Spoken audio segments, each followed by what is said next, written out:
Up next is one of Nintendo's most polarizing sports titles, soccer.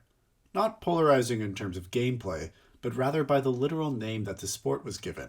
It was released in Europe under the title Soccer, which may or may not have led to some major issues overseas. There has been some debate as to when exactly this title launched, as Nintendo's own accounts have it slated as a 1987 release. This Nintendo Power Pack source guide indicates Soccer's release as March of 1987, but this inaccuracy continued throughout their documentation of important NES dates in their early history. Here's the closest thing Nintendo ever put out to an official timeline of black box games, located in the NES timeline of Super Smash Bros. Brawl. As you can see, Soccer has an indicated launch date in March of 1987.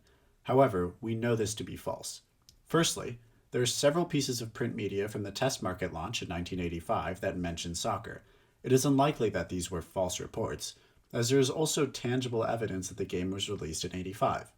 Although rare, there are copies of the game that come with matte sticker seals, meaning that they were part of this test market launch. My copy is a gloss seal, indicating an early 1986 release, which also reveals that the matte sticker copies weren't just production errors, but instead fit the standard cycle of black box print runs. From all of this information, it can safely be determined that Soccer was a launch title of the NES. Now that we have this established, let's actually talk about the game. Featuring the same cartoonish characters present in baseball and tennis, Soccer was yet another straight-to-the-point sports title. While other sports, namely baseball, had a good amount of competition both in the arcade and on home consoles, Soccer was a game that hadn't really kicked off yet, so to speak. In the arcade, the most prominent title I could find was the 1984 game Exciting Soccer, produced by Alpha Denshi, a middling game by all standards at the time. Although, it did manage to become the fourth best-selling arcade title of the month in November of 1983, at least in Japan. The most recognizable soccer games, such as Nintendo World Cup and FIFA, wouldn't get their start until the late 80s and early 90s respectively. It is also important to note that only Nintendo was publishing for the NES at this time, and no other video game consoles were really being taken seriously. Thus, they had virtually nothing to compete with in terms of visuals and gameplay. As such, Soccer, while quite playable, is nothing to write home about. The player has control over only one character at a time, changing automatically based on proximity to the ball. They can choose which teammates to pass to, where to dribble the ball, when and where to shoot, and how to position the goalie when on defense. While this may be the extent of the gameplay, it is important to stress that, during my playthrough, I never felt either confused or cheated by the computer. Unlike many other sports titles released at launch, Soccer gives a player a whopping 5 different difficulty selections, which adds a good deal of depth to the game. There are also 7 different country-themed teams to choose from, which may all have different color schemes, but all function the same in the end. In typical Nintendo fashion, during halftime, there are short cutscenes in which cheerleaders do a little dance on the field, showing off some nice animations by 1985 standards and helping to give the game some more much-needed personality.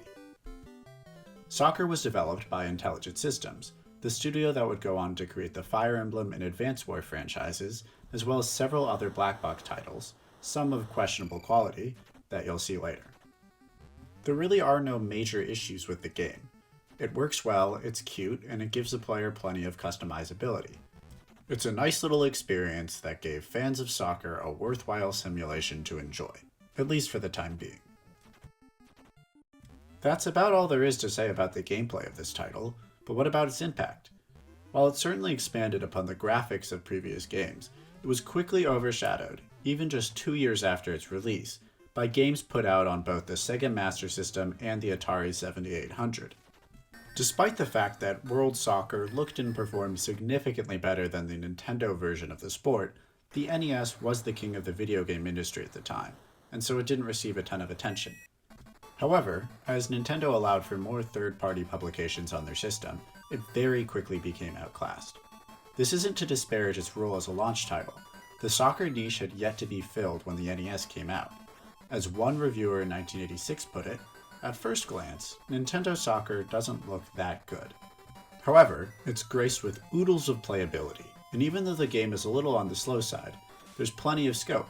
The 5 different skill levels combined with several teams of varied ability give plenty of long-term challenges, and the 2-player option, as ever, is brilliant.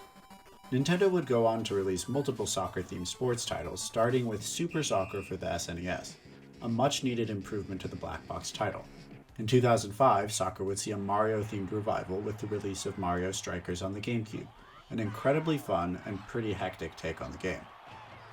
Several sequels to Strikers have been published since, and Nintendo even made a great callback, in its boring, uninspired gameplay, to the sport in their 2011 game, Mario Sports Mix, and 2017's Mario Sports Superstars for the 3DS. Even though it was nothing special even by 1985 standards, soccer did serve its purpose as a perfectly functional sports simulation at the NES's launch.